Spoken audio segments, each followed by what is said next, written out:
வணக்கம். மாநில செய்திகள் வாசிப்பவர் சுமித்ரா ரத்னம்.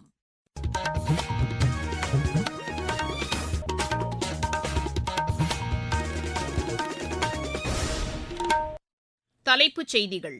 வளர்ச்சியடைந்த இந்தியாவை உருவாக்குவதில் கிராமப்புற மேம்பாடு முக்கிய பங்கு வகிப்பதாக குடியரசு துணைத் தலைவர் திரு சி பி ராதாகிருஷ்ணன் கூறியுள்ளார். தமிழகத்தில் பட்டியலின மக்களுக்கு இதுவரை இல்லாத அளவிற்கு சமூக அநீதி இழைக்கப்படுவதாக மத்திய இணையமைச்சர் டாக்டர் எல் முருகன் குற்றம் சாட்டியுள்ளார். சிவகங்கை மாவட்டம் இலுப்பைக்குடியில் 5300 கோடி ரூபாய் முதலீட்டில் டயர் உற்பத்தி பிரிவு அமைப்பதற்கான ஒப்பந்தத்தில் தமிழக அரசு கையெழுத்திட்டுள்ளது. நடப்பாண்டில் கோடை வெயிலின் தாக்கம் அதிகரித்தே காணப்படும் என்று புவி அறிவியல் துறை கூறியுள்ளது. சிங்கப்பூர் சர்வதேச பேட்மிண்டன் போட்டியில் இந்தியாவின் ஹேமந்த் கவுடா 2வது சுற்றுக்கு முன்னேறியுள்ளார். இனி விரிவான செய்திகள். வளர்ச்சியடைந்த இந்தியாவை உருவாக்குவதில் கிராமப்புற மேம்பாடு முக்கிய பங்கு வகிப்பதாக குடியரசு துணைத் தலைவர் திரு சி பி ராதாகிருஷ்ணன் கூறியுள்ளார். இன்று புதுதில்லியில் ஊரக வளர்ச்சித்துறை அமைச்சர் திரு சிவராஜ் சிங் சௌஹான் மற்றும் அதிகாரிகளுடன் கலந்துரையாடுகையில் அவர் இவ்வாறு கூறினார். ஊரக பகுதிகளில் கூடுதல் வேலைவாய்ப்புகளை உருவாக்குவது, அப்பகுதியில் இளையோரின் திறனை மேம்படுத்துவது போன்ற நடவடிக்கைகள் கிராமப்புற மேம்பாட்டிற்கு உத்வேகம் அளிக்கும் என்று அவர் கூறினார். ஊரக வளர்ச்சித்துறை சிறப்பாக செயல்பட்டு வருவதாகவும் திரு சி பி ராதாகிருஷ்ணன் பாராட்டு தெரிவித்தார். தமிழகத்தில் பட்டியலின மக்களுக்கு இதுவரை இல்லாத அளவிற்கு சமூக அநீதி இழைக்கப்படுவதாக மத்திய இணையமைச்சர் டாக்டர் எல் முருகன் குற்றம் சாட்டியுள்ளார். இது தொடர்பாக இன்று அவர் வெளியிட்டுள்ள அறிக்கையில், இருப்பினும் சமூக நீதி பேசும் திமுக அரசு வேடிக்கை மட்டும் பார்த்துக் கொண்டிருப்பதாக குறிப்பிட்டுள்ளார். காவல்துறை அதிகாரிகளை சொந்த மாவட்டத்தில் பணியமர்த்தாமல் வேறு மாவட்டங்களில் பணியமர்த்தும் முன்னாள் முதலமைச்சர் கருணாநிதியின் உத்தரவை கூட அவரது மகனான தற்போதைய முதலமைச்சர் திரு மு க ஸ்டாலின் நிறைவேற்றவில்லை என்று அவர் குறை கூறியுள்ளார். இதற்கெல்லாம் தமிழக சட்டப்பேரவை தேர்தலில் மக்கள் உரிய பதிலடி கொடுப்பார்கள் என்றும் டாக்டர் எல் முருகன் அந்த அறிக்கையில் தெரிவித்துள்ளார். சிவகங்கை மாவட்டத்தில் டயர் உற்பத்தி தொழிற்சாலையை ஏற்படுத்துவதற்கான ஒப்பந்தத்தில் தமிழக அரசு இன்று கையெழுத்திட்டுள்ளதாக முதலமைச்சர் திரு மு க ஸ்டாலின் கூறியுள்ளார். சமூக வலைதளத்தில் இதனை தெரிவித்துள்ள அவர், இலுப்பைக்குடி கிராமத்தில் 5300 கோடி ரூபாய் முதலீட்டில் இந்த டயர் உற்பத்தி பிரிவு அமைக்கப்பட உள்ளதாக கூறியுள்ளார். இதன் மூலம் 1000 வேலைவாய்ப்புகள் உருவாகும் என்றும் அவர் அதில் குறிப்பிட்டுள்ளார். தமிழக அரசின் கப்பல் கட்டுமான கொள்கையையும் இன்று வெளியிடப்பட்டுள்ளதாக திரு மு க ஸ்டாலின் கூறியுள்ளார். தமிழகத்தில் படிப்படியாக இயற்கை எரிவாயு பேருந்துகள் அறிமுகப்படுத்தப்படும் என்று போக்குவரத்துத்துறை அமைச்சர் திரு சிவசங்கர் கூறியுள்ளார். இன்று ராமேஸ்வரத்தில் இத்தகைய பேருந்து சேவையை தொடங்கி வைத்த பின்னர் செய்தியாளர்களிடம் அவர் பேசினார். தமிழ்நாடு முழுவதும் 750 பேருந்துகள் துவக்குவதற்கு திட்டமிடப்பட்டதில் முதல் கட்டமாக ராமேஸ்வரம் தீவு பகுதிகளை சுற்றுச்சூழலை பாதிப்பதற்கு 12 பேருந்துகளை மாற்றிருக்கோம். மற்ற பேருந்துகள் வர வர படிப்படியாக தமிழ்நாடு முழுவதும் பயன்பாட்டுக்கு கொண்டு வரப்படும். இதன் மூலம் எதிர்கால சந்ததிக்கான ஒரு பாதுகாப்பான சுற்றுச்சூழலை ஏற்படுத்துவதற்கு முதற்கட்ட நடவடிக்கையாக இது அமைந்திருக்கிறது.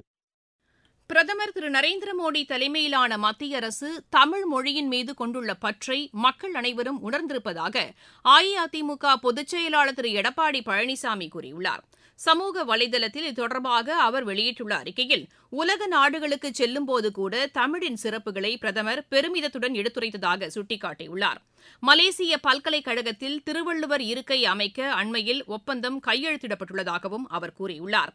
தமிழ் மொழிக்கு உரிய அங்கீகாரத்தை மத்திய அரசு அளித்து வரும் சூழ்நிலையில் திருச்சி மண்டல ரயில்வே அலுவலகத்தின் நுழைவு வாயிலுக்கு ஹிந்தியில் பெயரிடப்பட்டுள்ளது போன்ற நிகழ்வுகள் தவிர்க்கப்பட வேண்டும் என்றும் அவர் கூறியுள்ளார். திமுக உள்ளிட்ட பல்வேறு கட்சிகளும் திருச்சி மண்டல ரயில்வே அலுவலகத்தின் நுழைவு வாயிலுக்கு ஹிந்தியில் பெயரிடப்பட்டுள்ளதற்கு கண்டனம் தெரிவித்துள்ளன. பாதுகாக்கப்பட்ட வேளாண் மண்டலத்தில் சாயப்பட்டறையுடன் கூடிய ஜவுளி பூங்கா அமைக்க திமுக அரசு மேற்கொண்டுள்ள நடவடிக்கை கண்டிக்கத்தக்கது என்று பாமக தலைவர் டாக்டர் அன்புமணி ராமதாஸ் கூறியுள்ளார். இது தொடர்பாக இன்று அவர் வெளியிட்டுள்ள அறிக்கையில், திருவாரூர் மாவட்டம் ஆலங்கோட்டை கிராமத்தில் இந்த ஜவுளி பூங்கா அமைக்க அடிக்கல் நாட்டப்பட்டுள்ளதை சுட்டிக்காட்டியுள்ளார். வேளாண்மைக்கும் சுற்றுச்சூழலுக்கும் பெரிய அளவில் பாதிப்பு ஏற்படுத்தும் என்பதை அறிந்தும் திமுக அரசு இந்த நடவடிக்கையை மேற்கொண்டுள்ளது தவறானது என்றும் அவர் அதில் குறிப்பிட்டுள்ளார்.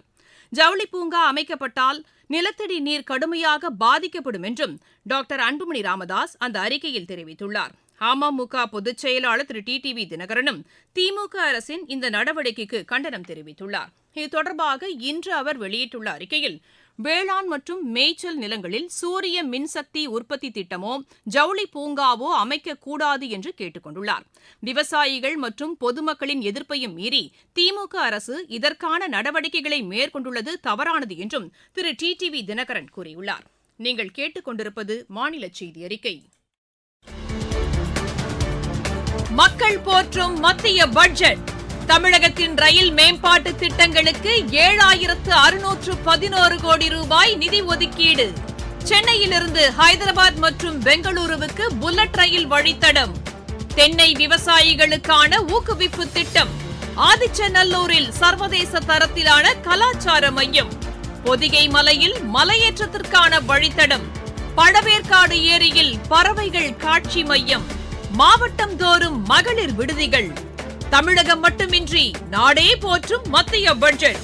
வளர்ச்சியடைந்த இந்தியாவிற்கான பயணத்தில் மோடி அரசு. தொடரும் சீர்திருத்த நடவடிக்கைகள். நடப்பாண்டில் கோடை வெயிலின் தாக்கம் அதிகரித்தே காணப்படும் என்று புவி அறிவியல் துறையின் செயலாளர் டாக்டர் ரவிச்சந்திரன் தெரிவித்துள்ளார். இன்று சிவகாசியில் செய்தியாளர்களிடம் பேசுகையில் அவர் இவ்வாறு கூறினார். இந்த வருஷம் சம்மர்ல வெப்பநிலை கொஞ்சம் அதிகமாக all over India, especially Tamil Nadu. மெயினாக இந்த தண்டர்ஸ்டார்ம் டயத்தில் லைட்னிங் வரும். அப்போ கொஞ்சம் வேலை பார்க்காம ஷெல்டரில் இருக்கிறது அவசியம். லைட்னிங் டெத் ஒவ்வொரு வருஷமும் அதிகமாகிட்டே போகுது. இது போக இந்த மௌசம் ஆப்னு சொல்லி ஒன்று வச்சிருக்கு. இப்போ உங்கள் இடத்துல லைட்னிங் வருதுன்னா it will give a alarm. So அதை நீங்கள் யூஸ் பண்ணலாம். எவ்வளோ டெம்பரேச்சர் இருக்குது, விண்ட் இருக்குது, எல்லாமே தெரியும் உங்களுக்கு. நெக்ஸ்ட் 10 days என்ன ஃபோர்காஸ்ட்ங்கிறது வரும். மௌசம் கிராம்னு ஒன்று இருக்குது. உங்கள் பின்கோடை போட்டு அடித்து பார்த்தீங்கன்னா மொபைல்லையே நெக்ஸ்ட் 10 days உங்கள் எந்த பின்கோடில் இருக்கீங்களோ அங்கே எப்படி வெதர் இருக்கும் அப்படிங்கிறத இப்போ நாங்கள் அது சொல்லிக்கிறோம். முன்னாடி பரவலாக பெய்யும். இப்போ என்ன பண்ணுன்னா ஒரு இடத்துல ஒரே டயத்தில் மொத்தமாக பெஞ்சிருது. அதனால அங்கே அதிகமாக ஃப்ளட்டு வருது. மற்ற இடத்துல பூரா ட்ரவுட். அக்ரிகல்ச்சர் பேட்டர்னை மாற்றணும். மத்திய அரசின் செல்வ மகள் சேமிப்பு திட்டம் பொதுமக்களிடையே பெரும் வரவேற்பை பெற்றுள்ளது. இந்த திட்டத்தின் கீழ் தூத்துக்குடி மாவட்டத்தில் 60,000க்கும் மேற்பட்ட கணக்குகள் தொடங்கப்பட்டுள்ளதாக கோட்ட அஞ்சல் கண்காணிப்பாளர் திரு செந்தில்குமார் எமது செய்தியாளரிடம் தெரிவித்தார். செல்வ மகள் சேமிப்பு திட்டத்தில் பெற்றோர்கள் பெண் குழந்தைகளின் பெயரில் செல்வ மகள் சேமிப்பு திட்டத்தை துவக்கலாம். துவக்கும் பொழுது குறைந்தபட்சம் 250 கொடுத்து துவக்க வேண்டும். அதன் பிறகு ஒவ்வொரு மாதமும் அவங்களால முடிந்த தொகையை அதில் டெபாசிட் பண்ணலாம். ஒரு நிதியாண்டுக்கு 1,50,000 வரைக்கும் அவங்க டெபாசிட் பண்ணலாம். பெண் குழந்தைகளுடைய உயர்கல்விக்கும் அவர்களுடைய திருமண வாழ்க்கைக்கும் உத்தரவாதம் அளிக்கக்கூடிய ஒரு தொகையாக மாறக்கூடிய திட்டம். இன்றைய தினம் தூத்துக்குடி மாவட்டத்தில் 65,421 செல்வ மகள் சேமிப்பு திட்டம் துவக்கப்பட்டிருக்கிறது. இந்த நிதியாண்டில் மட்டும் 5,656 செல்வ மகள் சேமிப்பு திட்டம் துவக்கப்பட்டிருக்கிறது. இதற்காக ஒரு சிறப்பு முகாம் மார்ச் 1ஆம் தேதியிலிருந்து 10ஆம் தேதி வரை மகளிர் தினத்தை முன்னிட்டு தூத்துக்குடி மாவட்டத்தில் உள்ள அனைத்து அஞ்சலகங்களையும் சிறப்பு முகாம் நடைபெற்று வருகிறது. அனைத்து பொதுமக்களும் அவர்களுடைய 10 வயதுக்குட்பட்ட பெண் குழந்தைகளுக்கு செல்வ மகள் சேமிப்பு திட்டத்தை துவக்க வேண்டும் என்று கேட்டுக்கொள்கிறேன். சர்வதேச உடல் பருமன் தினம் இன்று கடைபிடிக்கப்பட்டது. இதனையொட்டி நாடு முழுவதும் உடல் பருமனை தடுப்பது குறித்த விழிப்புணர்வு நிகழ்ச்சிகள் நடைபெற்றன. உடல் பருமனை குறைப்பதன் மூலம் மாரடைப்பு, சர்க்கரை நோய் ஆகியவற்றை தவிர்க்க இயலும் என்று நீரிழிவு நோய் சிகிச்சை நிபுணர் டாக்டர் பிச்சுமணி எமது செய்தியாளரிடம் தெரிவித்தார். உடல் பருமன் என்பது மிக முக்கியமான சுகாதார கேடாகும். அதனை பற்றிய விழிப்புணர்வு மக்கள் மத்தியில் மிக குறைவாக உள்ளது. உடல் எடை அதிகரிப்பால் நீரிழிவு நோய், உயர் இரத்த அழுத்தம், இருதய நோய், முக்கியமாக மாரடைப்பு போன்ற ஆபத்தான பிரச்சனைகளை சந்திக்கிறார்கள். ஆகவே உடல் எடையை குறைத்தால் இந்த பிரச்சனைகளை சந்திக்காமல் இருக்கலாம். ஆரோக்கியமான உணவு முறை மற்றும் நல்ல உடற்பயிற்சி, நடைப்பயிற்சி மேற்கொள்வதால் உடல் பருமனை தவிர்க்க முடியும். அதிக சர்க்கரை, அதிக உப்பு போன்ற விஷயங்களை தவிர்ப்பது, துரித உணவுகளை தவிர்ப்பது மிகவும் நல்லது. நல்ல ஆரோக்கியமான வாழ்க்கை வாழ்ந்து அனைவரும் நோயில்லா சமுதாயத்தை உருவாக்குவோம். மாவட்டச் செய்திகள். விழுப்புரம் மாவட்டம் ஆலங்குடி கிராமத்தில் காருடன் கிணற்றில் மூழ்கி உயிரிழந்த 4 பேரின் குடும்பத்தினருக்கு தலா 3 லட்சம் ரூபாய் நிதியுதவி வழங்கப்படும் என்று தமிழக அரசு அறிவித்துள்ளது. மாநில அமைச்சர் திரு KKSSR ராமச்சந்திரன் இன்று சென்னையில் நடைபெற்ற நிகழ்ச்சியில் 155 பேருக்கு வீட்டுமனை பட்டாக்களை வழங்கினார். விளையாட்டுச் செய்திகள். சிங்கப்பூர் சர்வதேச பேட்மிண்டன் போட்டியில் இந்தியாவின் ஹேமந்த் கவுடா 2வது சுற்றுக்கு முன்னேறியுள்ளார். இன்று நடைபெற்ற ஆடவர் ஒற்றையர் பிரிவு முதல் சுற்று ஆட்டத்தில் அவர் 21-13, 21-15 என்ற செட் கணக்கில் இந்தோனேஷியாவின் இந்தியாவின் பிமா அல் ஐமனை வென்றார். மீண்டும் தலைப்புச் செய்திகள். வளர்ச்சியடைந்த இந்தியாவை உருவாக்குவதில் கிராமப்புற மேம்பாடு முக்கிய பங்கு வகிப்பதாக குடியரசு துணைத் தலைவர் திரு சி பி ராதாகிருஷ்ணன் கூறியுள்ளார்.